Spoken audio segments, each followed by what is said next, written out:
umaga ba nakakadilat mo pa lang ng mata pero parang pagod na agad ang buong katawan mo?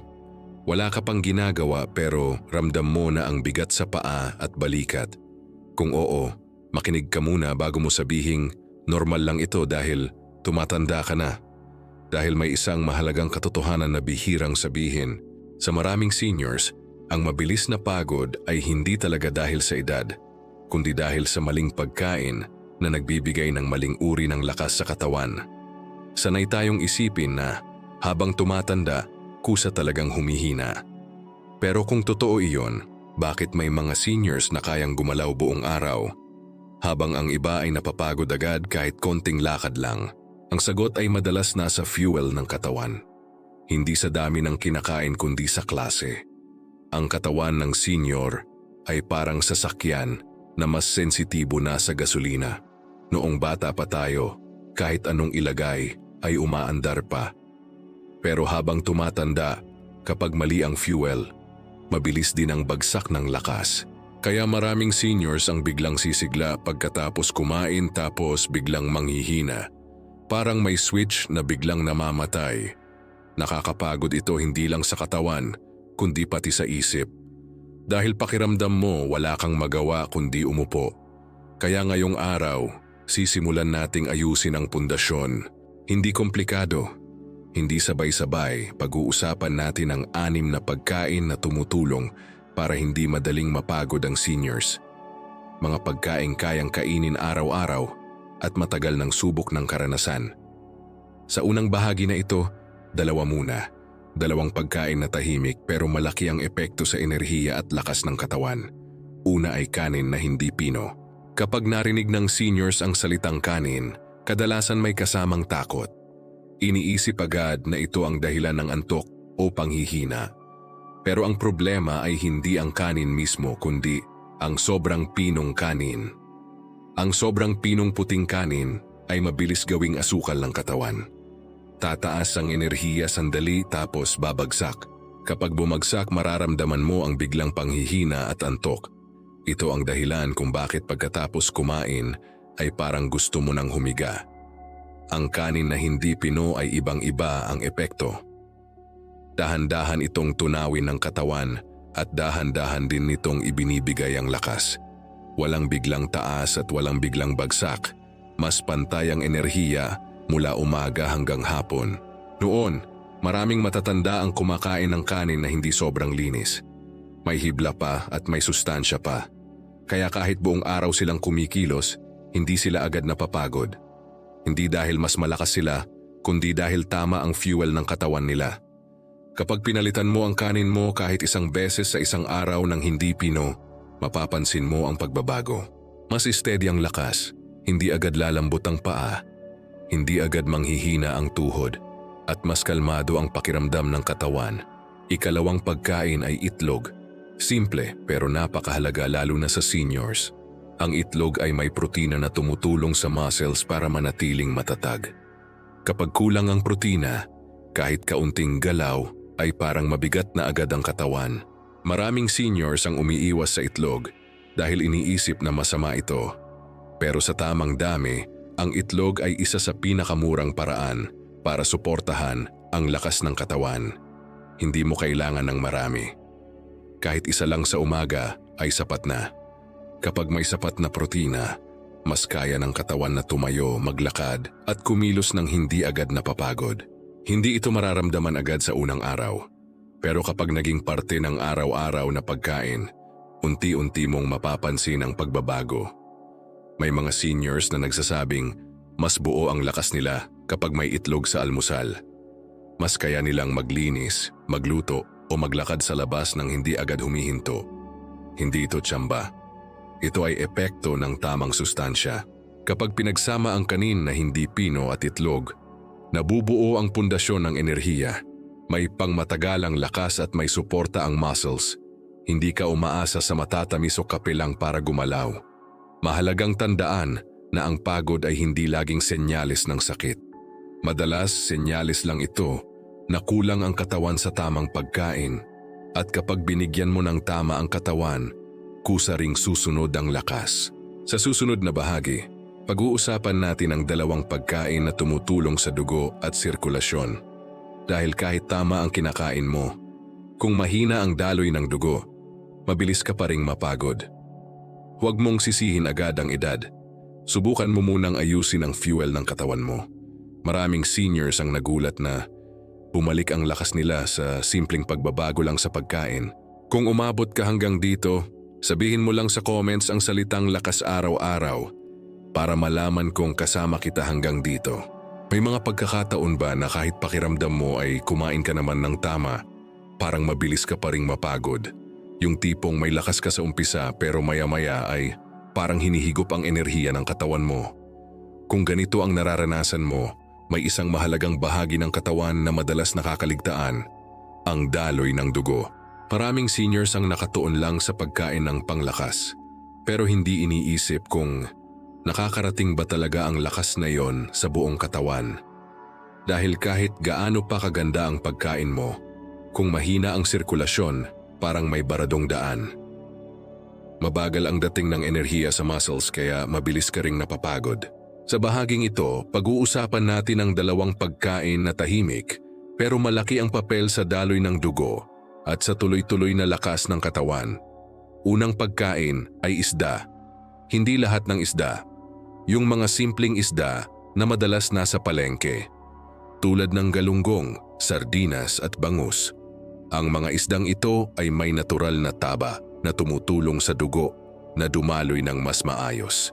Kapag makapal ang dugo o mabagal ang ikot nito, ramdam agad ng katawan ang pagod. Mabigat ang paa, parang may humihila pababa. Ang isda ay tumutulong gawing mas magaan ang daloy ng dugo, kaya mas mabilis makarating ang oxygen at sustansya sa muscles. Maraming seniors ang nagsasabi na kapag may isda sila sa tanghalian, mas kaya nilang kumilos sa hapon. Hindi agad nangangailangan ng pahinga. Hindi agad napapaupo. Hindi ito dahil sa dami ng kinain kundi sa klase. Ang isda ay hindi mabigat sa tiyan. Hindi ito nagdudulot ng biglang antok. Sa halip, nagbibigay ito ng steady na lakas na ramdam hanggang hapon. Ito ang dahilan kung bakit maraming matatanda noon ang halos araw-araw may isda sa pagkain. Kapag sanay ang katawan mo sa isda kahit 3 o 4 na beses sa isang linggo, mapapansin mo na mas magaan ang pakiramdam ng katawan, mas madali ang pagbangon, mas magaan ang paglakad, at mas buo ang lakas sa buong araw. Ikalawang pagkain ay gulay na may dahon, tulad ng malunggay, kangkong at pechay. Madalas iniisip ng seniors na ang gulay ay panglinis lang ng tiyan. Pero ang totoo, ang mga dahon ay mayaman sa sustansyang tumutulong sa dugo at sa muscles. Ang mga gulay na ito ay may natural na iron at magnesium na mahalaga sa lakas ng katawan. Kapag kulang ang katawan sa mga ito, kahit sapat ang tulog, pakiramdam mo ay pagod ka pa rin. Parang may kulang pero hindi mo alam kung ano. Kapag may gulay na may dahon sa pagkain mo araw-araw, kahit konti lang, tinutulungan nitong palakasin ang dugo. Kapag mas maayos ang dugo, mas maayos din ang daloy ng enerhiya sa buong katawan. Maraming seniors ang napansin na kapag may sabaw ng gulay sa tanghalian, mas hindi sila inaantok sa hapon. Mas malinaw ang isip, mas kaya nilang kumilos. Hindi ito himala, ito ay epekto ng tamang sustansya. Ang maganda sa gulay na may dahon ay madali itong hanapin at hindi mahal. Hindi rin kailangan ng maraming luto. Kahit isama lang sa sabaw o igisa ng simple ay sapat na. Kapag pinagsama ang isda at gulay na may dahon, malaki ang tulong nito sa katawan ng senior. Mas gumagaan ang daloy ng dugo. Mas dumarating ang lakas sa muscles. At mas pantay ang enerhiya sa buong araw. Mahalagang tandaan na ang pagod ay hindi lang dahil sa kakulangan ng lakas. Minsan ito ay dahil sa mabagal na daloy ng enerhiya sa loob ng katawan. At kapag inayos mo ang daloy, kusa ring susunod ang sigla. Kung napapansin mo na dati ay mabilis kang manghina sa hapon pero ngayon ay mas kaya mo nang gumalaw, senyalis iyon na may nagbabago sa loob ng katawan mo. At iyan ang gusto nating mangyari. Unti-unti, hindi biglaan. Sa susunod na bahagi, pag-uusapan natin ang dalawang pagkain na tumutulong sa pag-recover ng katawan. Dahil kahit may lakas ka, Kung hindi nakakabawi ang katawan, mauubos ka rin. Importante ang pagkain na tumutulong sa pag-ayos at pahinga ng muscles. Kung nakarating ka hanggang dito, pwede mong isulat sa comments ang salitang iwas mabilis mapagod para malaman kung kasama kita hanggang dito. May mga araw ba na pakiramdam mo ay may lakas ka naman pero parang hindi ito tumatagal? Yung tipong kaya mo pang gumalaw pero ramdam mo na mabilis kang nauubusan. Kapag ganito ang nararanasan mo, may isang bagay na mahalagang maintindihan. Ang katawan ng senior ay hindi lang kailangan ng lakas kundi kailangan din ng kakayahang makabawi. Maraming seniors ang iniisip na sapat na ang kumain ng pampalakas. Pero kung hindi marunong bumawi ang katawan pagkatapos kumilos, mauubos at mauubos ang enerhiya. Dito nagsisimula ang pakiramdam na parang araw-araw kang drained kahit hindi ka naman sobrang busy. Sa bahaging ito, pag-uusapan natin ang dalawang pagkain na tumutulong sa pag-recover ng katawan. Ito ang mga pagkaing tahimik lang pero malaki ang papel sa pag-ayos ng muscles at sa pagbalik ng sigla. Unang pagkain ay saging. Simple. Madaling hanapin. Pero napakahalaga lalo na sa seniors. Ang saging ay may potassium na tumutulong sa muscles na mag-relax pagkatapos kumilos. Kapag kulang ang katawan sa potassium, mas mabilis mapagod ang muscles at mas mabagal itong bumawi. Maraming seniors ang nakakaranas ng pamumulikat o bigat sa paa pagkatapos maglakad o magtrabaho sa bahay. Madalas iniisip na normal lang ito. Pero kadalasan senyales lang ito na kailangan ng muscles ng tulong para makabawi. Kapag kumain ka ng saging, lalo na pagkatapos ng galaw, tinutulungan itong bumalik sa ayos ang muscles. Mas kaunti ang paninigas, mas kaunti ang sakit, at mas handa ang katawan para gumalaw ulit kinabukasan. Hindi kailangan ng marami. Kahit isang piraso lang ay sapat na. Ang mahalaga ay consistent. Maraming seniors ang nagsasabing mas magaan ang pakiramdam ng paa nila kapag may saging silang kinakain sa maghapon. Ikalawang pagkain ay kamote. Isa itong pagkain na madalas nakakalimutan pero napakalakas para sa recovery. Ang kamote ay nagbibigay ng enerhiya pero hindi biglaan. At higit sa lahat, may sustansya ito na tumutulong sa pag-ayos ng katawan pagkatapos ng pagod. Kapag kumain ka ng kamote, mas steady ang balik ng lakas. Hindi ka biglang sisigla tapos biglang babagsak.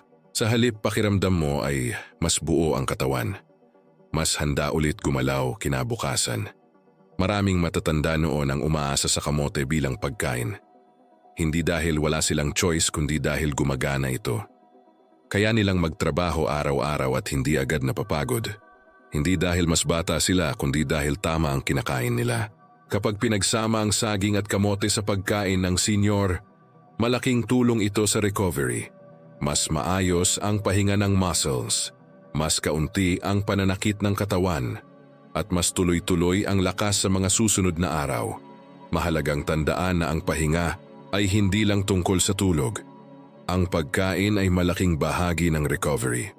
Kapag mali ang kinakain, kahit mahaba ang tulog, pagod ka pa rin. Pero kapag tama ang pagkain, mas ramdam mo ang ginhawa kahit hindi perpekto ang pahinga.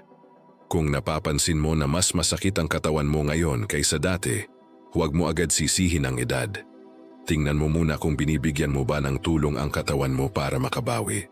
Sa puntong ito, napag-usapan na natin ang 6 na mahalagang aspeto ng pagkain na tumutulong laban sa pagod. Pero sa susunod na bahagi, pagsasamahin natin ang lahat. Pag-uusapan natin kung paano ito ihalo sa araw-araw na pagkain ng seniors nang hindi nahihirapan at hindi naguguluhan. Dahil ang totoong sikreto ay hindi sa dami ng alam, kundi sa kaya mong gawin tuloy-tuloy. Kung umabot ka hanggang dito, pwede mong ilagay sa comments ang salitang balik lakas katawan para malaman kung kasama kita hanggang sa bahaging ito. May mga seniors na nagsasabi nito, "Alam ko na ang mga tamang pagkain, pero nalilito ako kung paano ko ito isasama sa araw-araw ko." Kung ganyan ang pakiramdam mo, normal lang yan. Dahil ang problema ng karamihan ay hindi kakulangan ng kaalaman, kundi kakulangan ng malinaw at simpleng paraan. Hindi kailangan ng komplikadong meal plan, hindi kailangan ng eksaktong oras o dami. Ang katawan ng senior ay mas gumagana kapag simple at paulit-ulit ang sistema. Kapag masyadong magulo, mas madaling sumuko. Sa bahaging ito, tutulungan kitang pagsamahin ang lahat ng napag-usapan natin sa paraang kayang gawin ng totoong tao sa totoong buhay. Isipin mo ang araw mo bilang 3 bahagi: umaga, tanghali at hapon o gabi. Hindi mo kailangang kainin lahat ng tamang pagkain sa isang kainan. Ang mahalaga ay may pumapasok sa katawan mo sa tamang oras. Sa umaga, mahalaga ang pundasyon. Ito ang dahilan kung bakit napag-usapan natin ang kanin na hindi pino at itlog. Kahit simple lang ang almusal, basta may konting protina at steady na enerhiya, mas handa ang katawan mo gumalaw. Hindi kailangan mabusog ng todo.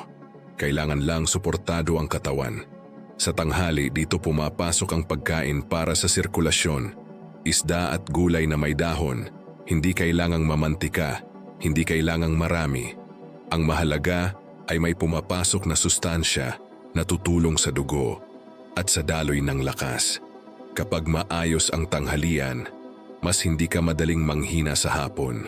Maraming seniors ang natutulog agad pagkatapos kumain ng tanghali dahil sa bigat ng pagkain. Kapag mas magaan at mas natural ang kinain, mapapansin mong mas malinaw ang isip at mas kaya mo pang gumalaw. Sa hapon o gabi, dito papasok ang pagkain para sa recovery. Saging o kamote, hindi ito pang dagdag ng pagod. Ito ay pangtulong sa katawan para makabawi. Kapag maayos ang recovery, mas magaan ang pakiramdam kinabukasan. Hindi mo kailangang gawin ito ng perpekto. Kahit paminsan ay makaligtaan mo ang isa, ayos lang. Ang mahalaga ay bumabalik ka sa simple at tama. Maraming seniors ang nagkakamali dahil iniisip nila na kailangan baguhin lahat agad. Kapag ganito ang isip, mabilis mapagod ang loob. Pero kapag sinabi mo sa sarili mo na sisimulan ko lang sa isang bagay, mas tumatagal ka. Halimbawa, pwede mong sabihin na sa linggong ito, sisiguraduhin kong may itlog ako sa umaga. Sa susunod na linggo, magdadagdag ako ng isda sa tanghali. Unti-unti, hindi minamadali. Ang katawan ay hindi naghahanap ng perpekto. Naghahanap ito ng consistent. Kapag consistent ang pagkain, consistent din ang lakas. May isa pang mahalagang bagay na dapat tandaan. Kapag napansin mong mas gumagaan ang pakiramdam mo, huwag kang matakot ipagpatuloy. Maraming seniors ang humihinto dahil iniisip nilang tsamba lang ang ginhawa. Pero madalas, senyales iyon na gumagana ang ginagawa mo. Kapag mas magaan ang pagbangon mo sa umaga, kapag mas kaya mong maglakad ng hindi agad humihinto, kapag mas malinaw ang isip mo sa hapon, ibig sabihin ay tama ang direksyon mo. Huwag mo ring ikumpara ang sarili mo sa iba. May seniors na mas mabilis ang pagbabago. May iba na mas mabagal. Hindi ito paligsahan. Ito ay pag-aalaga sa sarili. Sa susunod at huling bahagi, pag-uusapan natin ang mindset. Dahil kahit tama ang pagkain, kung mali ang pananaw, madaling bumalik ang pagod. Tutulungan kitang baguhin ang paraan ng pagtingin mo sa lakas, edad at katawan. Kung nakarating ka hanggang dito, pwede mong ilagay sa comments ang salitang gumagaan pakiramdam ko para malaman kung sumusunod ka pa rin. May isang tanong na bihirang itanong ng seniors sa sarili nila. Ano ba talaga ang ibig sabihin ng pagiging malakas sa edad na ito? Marami ang iniisip na ang lakas ay dapat katulad noong bata pa. Pero ang totoo, iba na ang sukatan ngayon. Ang tunay na lakas ng senior ay yung kakayahang gumalaw nang may ginhawa at hindi laging pagod. Minsan ang pagod ay hindi galing sa katawan kundi sa isip. Kapag araw-araw mong sinasabi sa sarili mo na mahina ka na, pagod ka na, matanda ka na, unti-unting sinusunod iyon ng katawan. Hindi dahil gusto nito kundi dahil iyon ang mensahe na paulit-ulit nitong naririnig. Pero kapag binago mo ang pananaw, nagbabago rin ang pakiramdam.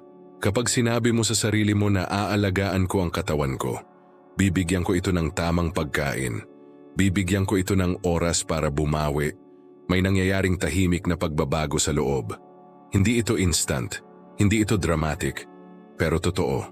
Kapag sinimulan mong makita ang pagkain bilang kakampi, hindi bilang bawal o kaaway, mas gumagaan ang loob. Hindi ka na kinakabahan tuwing kakain. Hindi ka na nagugilty. Sa halip, pakiramdam mo ay may ginagawa kang tama para sa sarili mo. Balikan natin sandali ang pinagdaanan natin. Nagsimula tayo sa pagkain na nagbibigay ng steady na enerhiya, kanin na hindi pino at itlog. Pagkatapos, lumipat tayo sa pagkain na tumutulong sa daloy ng dugo tulad ng isda at gulay na may dahon. Sumunod, pinag-usapan natin ang pagkain na tumutulong sa recovery gaya ng saging at kamote. Pagkatapos, pinagsama-sama natin ang lahat sa isang simpleng paraan na kayang gawin araw-araw. Kung mapapansin mo, walang komplikado, walang kakaiba, walang imposible. Dahil ang katawan ng senior ay hindi naghahanap ng bago. Hinahanap lang nito ang tama. Maraming seniors ang nagsasabi na kapag sinubukan nila ang ganitong paraan, mas nagiging kampante sila sa katawan nila. Mas hindi na sila natatakot gumalaw. Mas hindi na sila agad umuupo kapag may konting pagod.